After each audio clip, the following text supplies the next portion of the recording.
सभी धर्म प्रेमियों को जय श्री राम, हरिओम। हमारे चैनल पर जुड़ने के लिए आप सभी का धन्यवाद। राम जी की कृपा सभी पर बनी रहे। चैनल के माध्यम से श्री राम कथा श्रृंखला भाग में आप सभी का स्वागत है।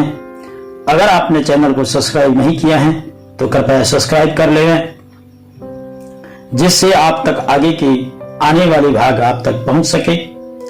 कथा के पिछले भाग में तुलसी बाबा ने राम कथा को कथा नहीं सरोवर कहा और इस सरोवर के 4 घाट, कर्म घाट, ज्ञान घाट, भक्ति घाट और शरणागति घाट के बारे में कहा, जो हमारे जीवन में अहम है।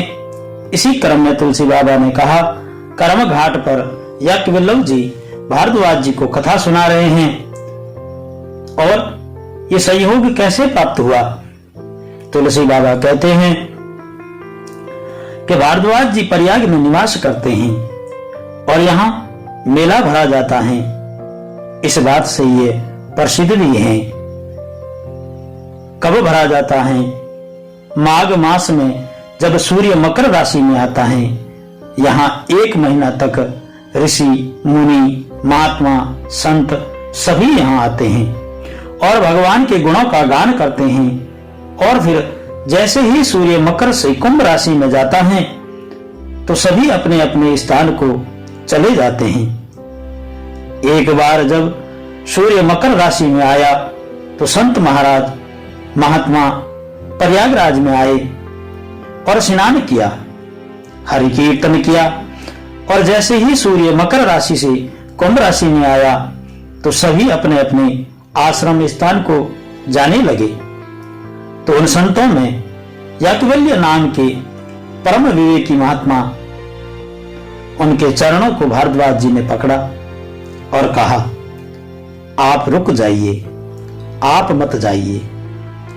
जो ही याज्ञवल्क्य जी रुके तो भारद्वाज जी ने उनके चरणों को पखारा, चरणों का पूजन किया, आसन पर बिठाया और हाथ जोड़कर कहने लगे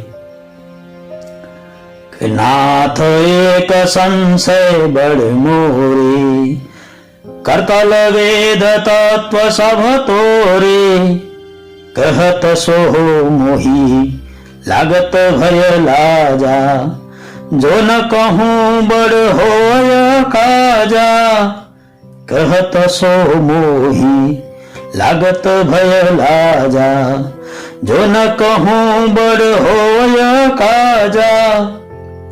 भारद्वाज जी कहने लगे याज्ञवल्क्य जी से कि मेरे मन में एक संशय है। नाथ एक संशय बड़ मोरे, करतल वेद तत्व सब तोरे। और आप वेद पुराण शास्त्रों के ज्ञाता हैं। याज्ञवल्क्य जी ने कहा, क्या संशय है? भारद्वाज जी ने कहा, कहते हुए संकोच हो रहा है। कहत सो मोही लागत भय लाजा। याज्ञवल्क्य जी ने कहा, फिर रहने दो, अगर संकोच हो रहा है तो रहने दो। भारद्वाज जी ने फिर कहा, नहीं कहता हूं तो मन में बड़ा दुख होता है, जो न कहूं बड़ होय अकाजा, इसमें हानि तो मेरी है। तो याज्ञवल्क्य जी ने कहा, मुनि संत सदगुरु वेद से कभी संशय नहीं छुपाना चाहिए, क्योंकि छुपाने से उसका निवारण नहीं होता। जो भी संशय है कहो, क्या संशय है? तब याज्ञवल्क्य जी से भारद्वाज जी कहने लगे कि मन में संशय यह है कि राम कौन है। आप मुझे कृपा कर समझा के कहो कि राम कौन है। याज्ञवल्क्य जी कहने लगे, पहले तो आप बताओ, आप किस राम के बारे में जानते हो। तो भारद्वाज जी ने कहा कि एक राम जिसके बारे में हमने सुना है कि मुनि योगी धीर ज्ञानी जिसका जाप करते हैं, भगवान शंकर जिसका लगातार जाप करते हैं, एक वो राम और एक वो राम जो दशरथ जी के पुत्र, जिनका चरित्र गुणगान पूरा संसार करता है, गाता है। जिन्होंने पुत्र धर्म व माता के वचनों का पालन करते हुए 14 वर्ष वनवास काटा। वनवास के दौरान एक वीर योद्धा व अपने आदर्शों का परिचय देते हुए युद्ध कर करके रावण का श्रृंगार किया। तो ये जो दशरथ जी के पुत्र राम हैं, वो और जिन राम नाम का भगवान तो शंकर जी भी मुनि योगी धीर ज्ञानी जप करते हैं, ये दोनों नाम एक हैं कि दोनों अलग हैं? हमारे मन के अंदर संशय यही है। और आपसे मेरा यही निवेदन है कि जैसे भी हमारे मन का मोह संशय मिटे, आप वो कथा सुनाइए। तो इस चौपाई में भारद्वाज जी ने परम ज्ञानी विवेकी महात्मा से इस तरह विनती की, जबकि शास्त्रों में भारद्वाज मुनि भी ज्ञानियों की श्रेणी में हैं, फिर भी राम जी को जानने की जिज्ञासा है। तो क्या हमें राम जी को जानने की जिज्ञासा नहीं होनी चाहिए? होनी चाहिए। अरे ये चौपाई हमें यही तो सिखाती है, क्योंकि बिन जाने राम न जाने और राम जाने बिन जग न जाने,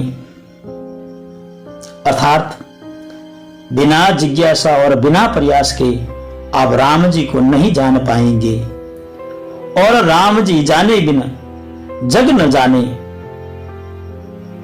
और बिना राम जी के जाने आप जग संसार को नहीं जान पाएंगे, और न ही जग संसार आपको जान पाएगा। इसलिए ये बिल्कुल सत्य है कि अगर आपको किसी को जानना है तो राम जी को जानना होगा, और अगर अपने आप को भी संसार में सिद्ध करना है कि आप क्या हैं, तो भी आपको राम जी को जानना ही होगा। ये ध्यान रखिए, केवल सुनने मात्र से आप राम जी को नहीं जान पाएंगे।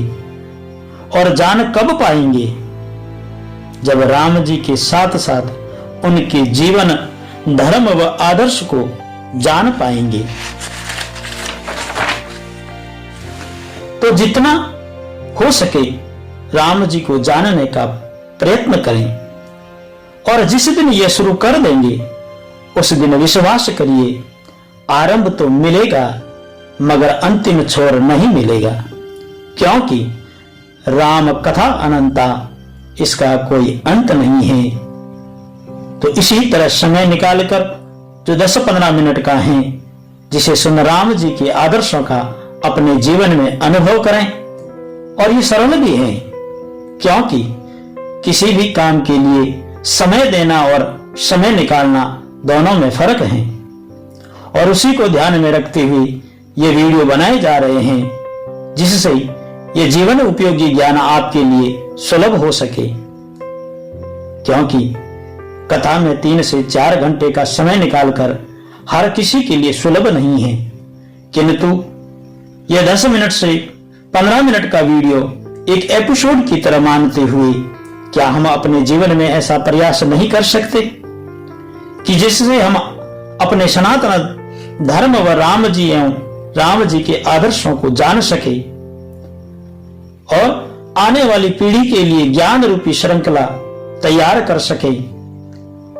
अगर आप सहमत हैं और यह हमारा प्रयास आपको अच्छा लग रहा है, तो हमारा हौसला बढ़ाइएगा। आप भी जुड़े, औरों को भी चैनल से जोड़ें, चैनल को सब्सक्राइब करें ताकि आगे की वीडियो आपको मिल सके।